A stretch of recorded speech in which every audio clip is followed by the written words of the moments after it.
छ दिशा सहकारी नै ग्रामीण विकास गर्ने बलियो आधार महिला उद्यम विकास अनि युवा स्वरोजगार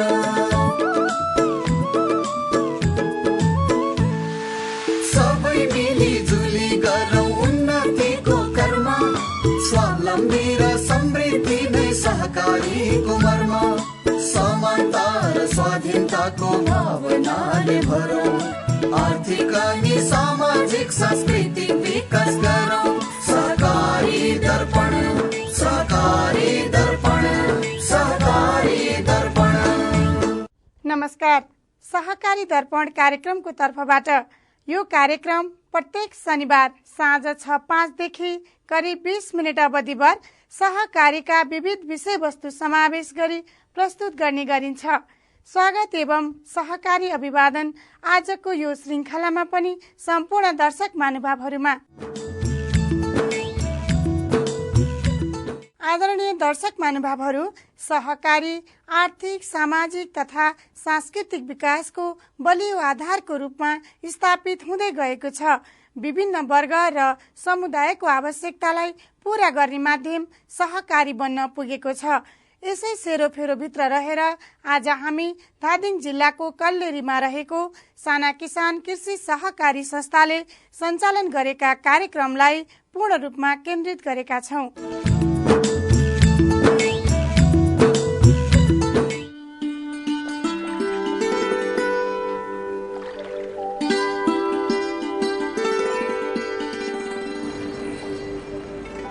प्रकृतिका वरदान यी सुन्दर भौगोलिक अवस्थितिले मनलाई शान्ति र आनन्दता प्रदान गरेको छ नै, साथसाथै यिनैको उपयोगले मानव लगायत सम्पूर्ण जीवलाई जीवन्त पनि बनाएको छ।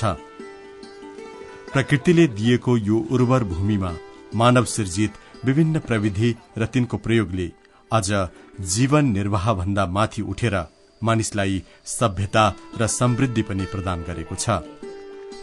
हाम्रो जस्तो कृषि प्रधान मुलुकको लागि यो अझै महत्वपूर्ण छ। यिनै कृषि प्रणालीलाई व्यवस्थित र उत्पादनमुखी बनाई स्थानीय समुदायको जीवन स्तर माथि उठाउने प्रयासमा सहकारीले निकै महत्वपूर्ण भूमिका निर्वाह गर्दै आएको छ। यिनै कृषि प्रणालीलाई व्यवस्थित र उत्पादनमुखी बनाई स्थानीय समुदायको जीवन स्तर माथि उठाउने प्रयासमा सहकारीहरूले निकै महत्वपूर्ण भूमिका निर्वाह गर्दै आएका छन्। विभिन्न विषय र प्रकृतिका सहकारीले समेत कृषि उत्पादनमा लगानीलाई परिचालन गर्दै सदस्यहरूको जीवन स्तर माथि उठाउने प्रयासमा लागेको पाइन्छ नै र देशमा करिब 8,000 भन्दा बढ़ी कृषिसँग सम्बन्धित सहकारी रहनुले पनि यसको महत्वलाई अझ प्रष्ट पारेको महसुस गर्न सकिन्छ। धादिङ जिल्लाको कल्लेरीमा रहेको साना किसान कृषि सहकारी संस्था त्यसैको एउटा उदाहरणको रूपमा हेर्न सकिन्छ। हुन त सहकारीको शुरूआत हुनुभन्दा अगाडि नै विभिन्न संस्थाहरूसँगको समन्वयमा स्थानीय समूह गठन भएको र पछि सोही समूह 2051 सालमा सहकारीको अवधारणा अनुरूप विधिवत दर्ता भई सञ्चालनमा आएको, अझ खास गरी तरकारी खेतीको व्यावसायिक विकास गर्न सकिने सम्भावनालाई ध्यानमा राखेर अन्य कृषि उत्पादनको साथमा तरकारीको व्यावसायिक खेतीको लागि प्राथमिकताका साथ अगाडि बढाएको भनाइ पाइन्छ। यो क्षेत्रलाई यो एउटा तरकारी क्षेत्रको रूपमा, पकेट क्षेत्रको रूपमा विस्तार गर्नुपर्छ भन्ने मान्यता रह्यो। सानातिना पानी भएको खोल्सा, यसलाई हाइवेसँग पनि नजिक, त्यसले गर्दा तरकारी क्षेत्रको चाहिँ पकेट क्षेत्रको रूपमा यो हाम्रो नुवाकोटसँग जोडिएको छ कल्लेरी र उतातिर गएर कुम्पुरसँग जोडिएको छ। यो तल्लो भेगलाई चाहिँ यसरी विकास गर्न सकिन्छ भनेर भन्ने मान्यताका साथ हामीले संस्थाले लगानी पनि त्यसरी गरेका छौँ र केही ठाउँलाई भैँसी चाहिँ दुधको पकेट क्षेत्र र गोठ सुधारका कार्यक्रमहरू पनि प्रस्तुत गरेका थियौँ। यस साना किसान सहकारीकै प्राथमिकता अनुरूप सदस्यहरूलाई ऋण सहयोग प्रदान गरेर थालिएको तरकारी खेती यस भेगमा प्रशस्तै देख्न पाइन्छ। धादिङ कल्लेरी वडा नम्बर 4 का रामचन्द्र खतिवड़ा, जो साना किसान कृषि सहकारीका सदस्य पनि हुन्। सहकारी संस्थाकै ऋण सहयोगमा गरिएको यो तरकारी खेतीबाट वार्षिक 5-6 लाख रुपैयाँ कमाउने गर्छन्। बजारको केही समस्या रहेको बताउने यिनले उत्पादित तरकारीको बजारीकरणमा बिचौलियाको भर पर्नु परेको कारण उचित मूल्य पाउन नसकेको बताउँछन्। यसको लागि सहकारी मार्फत नै सिधै बजार पठाउन सकिए अझै राम्रो हुने यिनको विचार छ। साना किसानले अब तरकारी खेतीमा ऋणको रूपमा चाहिँ ऋण सपोर्ट गरेको छ र कहिलेकाहीँ यसो अनुदानहरूका अब चाहिँ मिनी किट्सहरू पनि पाइन्छ। हामीलाई चाहिँ बजारको चाहिँ अब त्यही नै हो, बिचौलियाको कारणले गर्दाखेरि त्यति पर्याप्त रूपमा चाहिँ हामीले मुनाफा चाहिँ पाउन सक्दैनौँ। कुनै एकै प्रकारको खेती व्यवसायमा मात्र भर नपरी एकैपटक विभिन्न किसिमका खेतीपाती तथा तरकारी बंगुर समेत पालन गर्दै आएका यिनी हुन् उदय नारायण श्रेष्ठ। कुनै कारणवश एउटा खेती वा व्यवसायमा घाटा भयो भने अर्कोले सहयोग मिल्ने भएको कारण एकैसाथ विभिन्न व्यवसाय गरेको बताउने यी सदस्य सहकारी संस्थाले कम ब्याज दरमा ऋण प्रदान गरेर खेती व्यवसाय गर्न सजिलो भएको बताउँछन्। ऋण झिकेछ, ऋण झिकेर अब कुखुराहरू पाल्य अनि तरकारी खेती गरे, त्यही अब वर्षमा 70-80 हजार लाख रुपियाँसम्म बेचिन्छ तरकारी। कुखुरा अब 1-2टा घरतिर नि बेचिन्छ, गाउँले आउँछ त्यो बेच्यो, अलिअलि पैसा अनि खर खाँचो चलिला। ऋण खोज्न परे होइन, सजिलो भयो कुखुरा पाल्दाले। स्थानीय स्रोत साधन र सम्भावनाको आधारमा दूध उत्पादनको लागि गरिने गाई पालन पनि यस क्षेत्रका कृषकहरूको प्रमुख छनौटमा परेको व्यवसाय बन्न पुगेको छ। गोगनपानी वडा नम्बर 1 मा गरिएको छांगा देवी पशुपालन तथा घाँस विकास फार्म एउटा उदाहरणको रूपमा लिन सकिन्छ। गाईको लागि अनुकूल व्यवस्थित पक्की गोठ र यसको सरसफाईलाई विशेष रूपमा ख्याल पुर्याउने गरिएको छ। धेरैजसो रोगको कारण फोहोर रहेको यथार्थतर्फ सचेत हुँदै गोठ तथा पशुवस्तुको सरसफाई गर्दै गरिएको दृश्यले पनि यहाँको असल व्यवस्थापन कार्यलाई झल्काएको छ। दूध उत्पादन लागत घटाई बढ़ी उत्पादन गर्न हरियो उन्नत घाँसको मात्रा पशु आहारमा बढ़ाउनु पर्ने प्राविधिक पक्षलाई ध्यानमा राखेर यस्ता उन्नत घाँस खेतीमा यहाँ जोड़ दिइएको छ। करिब 90 रोपनी क्षेत्र घाँस खेतीको लागि मात्र छुट्याइएको छ। 1 वर्ष अघिबाट थालनी गरिएको यो गाई पालनमा अहिले 19 वटा गाई रहेका छन्। यसबाट आर्थिक उपलब्धि पनि राम्रै रहेको र उत्पादित दूधको बजारको कुनै समस्या नरहेको व्यवसायी बताउँछन्। बिहानमा 60 लिटरसम्म हुन्छ, बेलुकामा 50 लिटर जति हुन्छ। दूध दिनलाई यहीँ आउनुहुन्छ, दूध दिनको लागि हामी बोकेर जानु पर्दैन। अब यसलाई 2 वर्षसम्ममा चाहिँ हामीले अरू 20 वटा चाहिँ अरू हामीले थप्न सक्छौँ कि भन्ने छ हाम्रो लक्ष्य चाहिँ। हालै गएको विनाशकारी भूकम्पका कारण धादिङको यो कल्लेरी क्षेत्र पनि निकै नराम्ररी प्रभावित भएको छ। अधिकांश सदस्यको घर गोठ बस्न नमिल्ने गरी भत्किएका छन्। अझ सिंचाईको लागि स्थानीय सानो खोलाबाट प्रयोग गरिने पानीको मुहान पनि सुक्न गएको कारण समस्या पर्न गएको तरकारी, अदुवा, बेसार जस्ता खेती व्यवसाय गर्दै आएकी एकजना महिलाको भनाइ छ। तरकारीबाट यसो अलिअलि गर्दा नि 4 लाख जति कमाइया थियो वर्षको। त्यति हुँदा राम्रै घर अलिअलि घर व्यवहार चलेको थियो। भैँचालोले ठुलो कुरो पानी लगाउँदै सर, अर्थ त अब आफूले गरेर हुन्थ्यो होइन, घरसर त सबैको लोडा हाम्रो मात्रै होइन।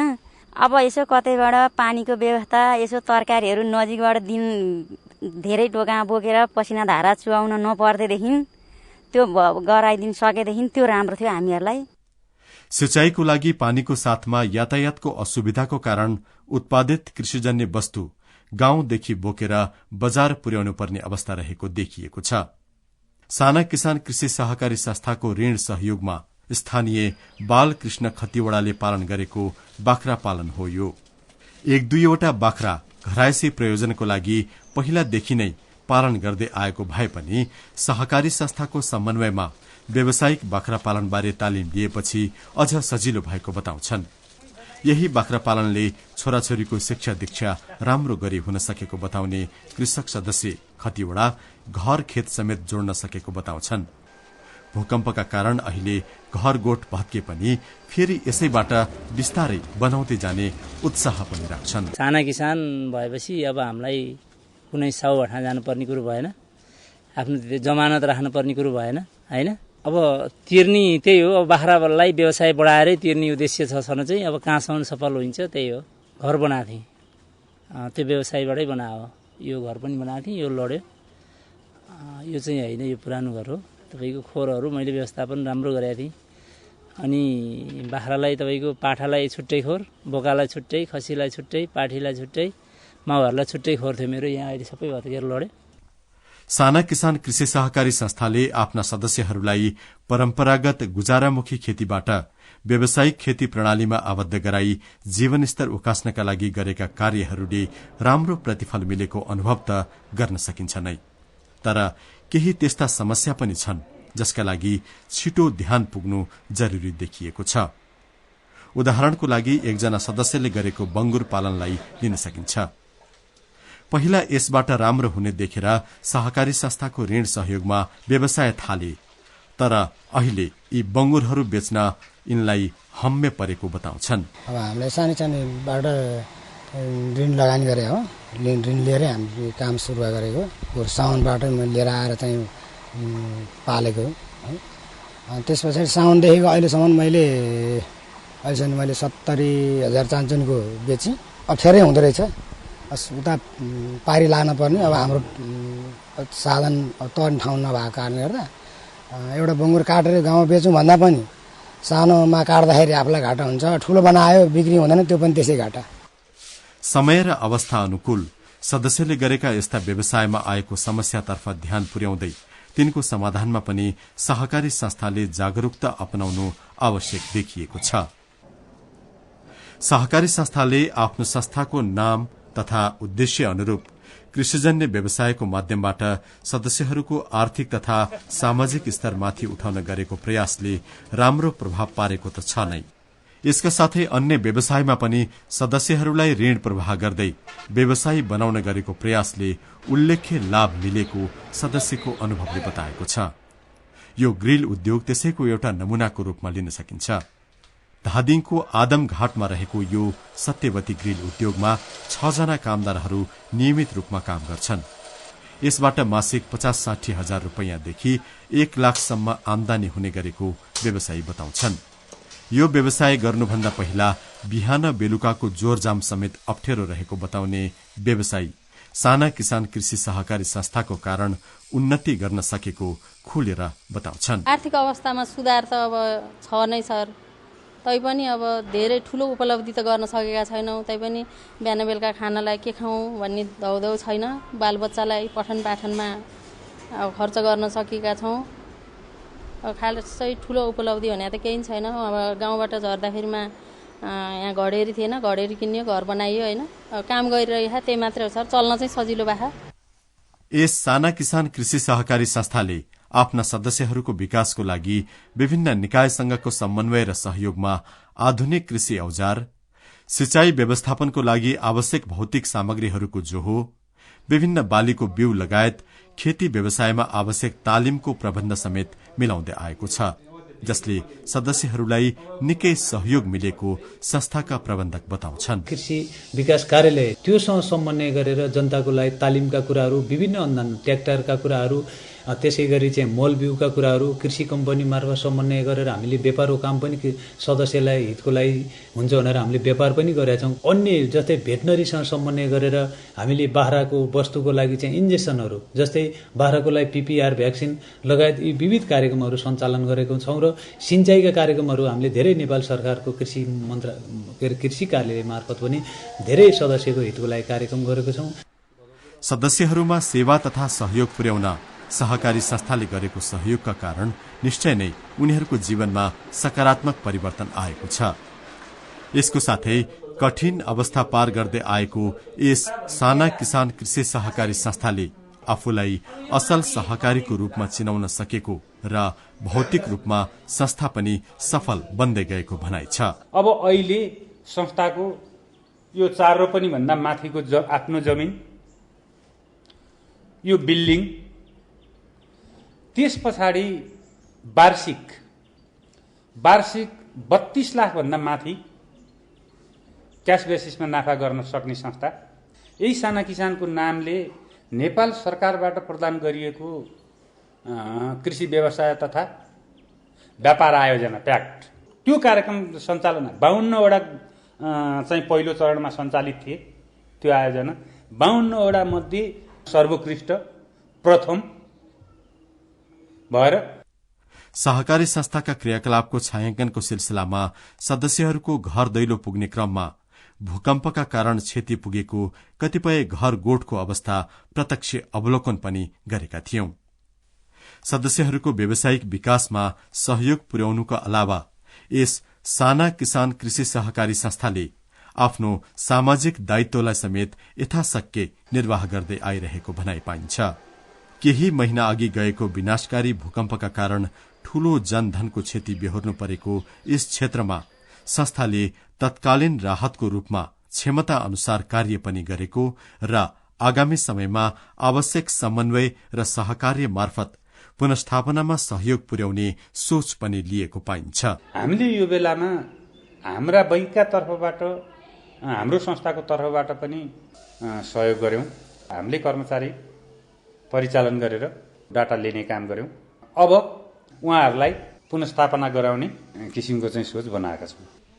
करिब 800 सदस्य रहेको यस सहकारी संस्थाका सदस्यहरूको विकासको लागि संस्थाले आफ्नो कार्यक्षेत्रभित्रका कृषिका लागि सम्भावित निश्चित क्षेत्र पहिचान गर्दै पकेटको रूपमा विकास गर्ने सोच बनाएको छ। सदस्यहरूको बढ्दो मागलाई पूरा गर्न अन्य वित्तीय संस्थासँग पनि आर्थिक कारोबार गर्दै सदस्यहरूमा ऋण लगानी गर्दै आएको प्रबन्धक बताउँछन्। हाम्रो यो आर्थिक पाटोको सम्बन्धमा हामीहरूको चाहिँ 800 सदस्यहरू यसमा समाहित हुनुहुन्छ। हामीले यसलाई चाहिँ हाम्रो 6 करोड 50 लाख रुपियाँ हामीले लोन प्रदान गरेका छौँ, ऋण स्वरूप प्रदान गरेका छौँ। हाम्रो सदस्यबाट मात्रै संकलन गरेको पैसाले नपुगेपछि हामीले आफैले स्थापित गरेको हाम्रै शेयर लगानीमा खोलिएको बैंक छ, साना किसान विकास बैंक छ, त्योबाट हामीले 2 करोड 50 लाख रुपियाँ ऋण लिएका छौँ। अरू बाँकी हाम्रै आन्तरिक स्रोतबाट लगानी गरिएको छ र 6.5 करोड पैसा चाहिँ हामीले जनतालाई, हाम्रो सदस्यलाई लगानी गरेका छौँ। अब आगामी समयमा सम्बन्धित निकायको समन्वयमा जोडतोडका साथ लागि पर्ने सोच बनाएको यस साना किसान कृषि सहकारी संस्थाले कृषिको व्यावसायिक विकासलाई अझै प्रभावकारी बनाउँदै लैजाने बताएको छ। सहकारी संस्था र सदस्यहरू एक अर्काको पूरकको रूपमा पनि लिन सकिन्छ। सदस्यहरूको अवस्थामा सुधार गर्न सके संस्थाको अवस्थामा पनि सुधार आउने। अर्को शब्दमा संस्था बलियो भएमा मात्र सदस्यको उत्थान हुन सक्ने वास्तविकतालाई ध्यानमा राखेर आफ्ना विगतका कमी कमजोरीलाई सच्याउँदै अघि बढ़न सके मात्र सहकारी सफल हुने आम मान्यतालाई दृढ़ सूत्रको रूपमा आत्मसात गर्नु नै सफलताको आधार मान्न सकिन्छ। धादिङको कल्लेरीमा रहेको साना किसान कृषि सहकारी संस्थाले सदस्यहरूको हितमा सञ्चालन गरेका कार्यहरू निश्चय नै प्रशंसनीय मान्न सकिन्छ। विगतका पाठबाट अझ धेरै सिक्दै सदस्यहरूका हितमा सञ्चालन गर्ने आगामी कार्यहरूमा संस्थालाई सफलता मिल्दै जाओस्, हाम्रो शुभकामना। दर्शक महानुभावहरू, यो कार्यक्रम तपाईलाई कस्तो लाग्यो? कार्यक्रमको बारेमा तपाईको प्रतिक्रिया अवश्य पठाउनुहुनेछ भन्ने आशा राखेका छौं। हाम्रो ठेगाना हो राष्ट्रिय सहकारी विकास बोर्ड, Pulchowk, Lalitpur, post box number 5717, phone number 5010-131, email coopdex@gmail.com। हाम्रा सबै प्रसारित कार्यक्रमहरू आफ्नो सुविधा अनुकूल वेबसाइट www.ncdb.org.np मा समेत हेर्न सक्नुहुनेछ र आजको यो कार्यक्रम भोलि आइतबार दिउँसो 2:30 बजे पुनः प्रसारण हुने कुरा पनि यहाँहरूलाई जानकारी गराउन चाहन्छौं। हवस् त दर्शक महानुभावहरू, आजको हाम्रो कार्यक्रमको निर्धारित समय सकिने लागेको छ। सहकारी सम्बन्धी विविध सामग्री लिएर आगामी शनिबार साँझ 6:05 मा भेट्ने बाचा गर्दै आजको कार्यक्रमबाट हामी सबै बिदा चाहन्छौं। नमस्ते, जय सहकारी।